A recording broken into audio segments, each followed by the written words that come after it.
it does? Okay.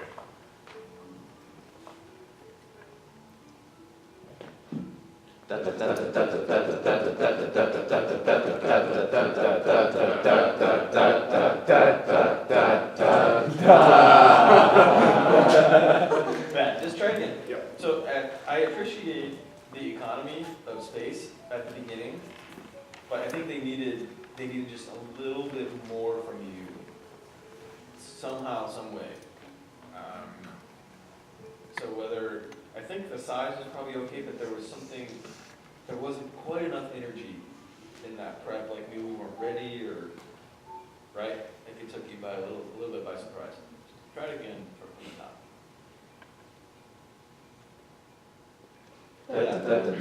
So don't change the size, but press into the plane and have a little bit more. It's all about the reaction with the plane, right? Remember back on day one or whatever, there's energy in this plane. So and when you press into it, that plane, boom, it's violent. It's a collision, and that collision sends your hands back up.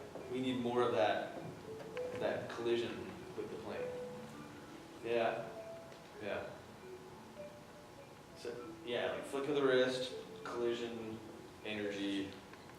Anybody else have another way to say it? That's it? Okay, we're cool. Alright, right.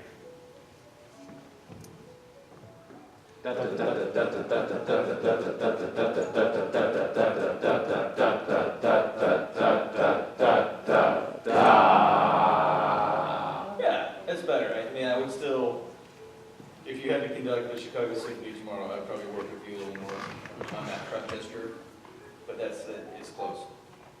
Okay, let's do the Star Spangled Banner.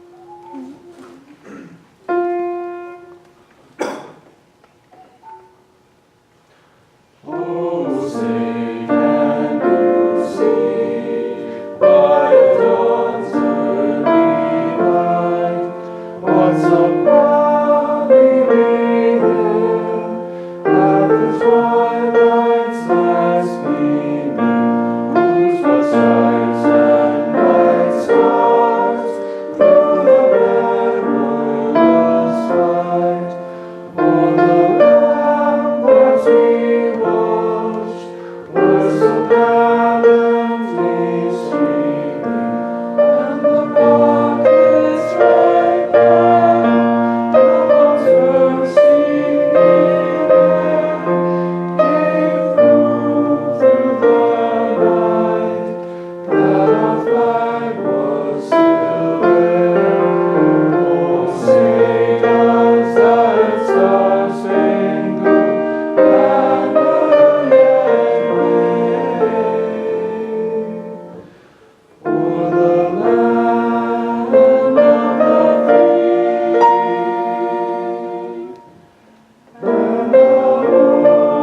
and the home of the brave? Yeah, good. Just a comment on the style in his left hand, which is something that I'd like just for you to be aware of, and for you guys to observe.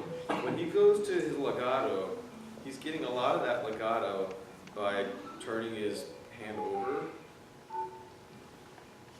and there's nothing wrong with that. I don't like the way that looks. It looks a little kind of like floppy, which is why I teach the palms down. So like, again, one of my teachers, when I was working on legato, he would make me put this old school, but quarters on the top of my hands. And I'd have to conduct, the horizontal legato with the quarter without it falling off. And so if you think that way on the horizontal, then when you go and you combine it with vertical, there's less turning over of the palm. Yeah. And so what you're doing is not wrong or bad. It's just, my preference is that it's kind of floppy. And the other issue, if you do too much turning over of your palm, especially with your baton hand, and it's science, but it has to do with trajectory. If you conduct legato this way, as soon as you turn over your palm, what happens to the tip of the baton? It speeds up.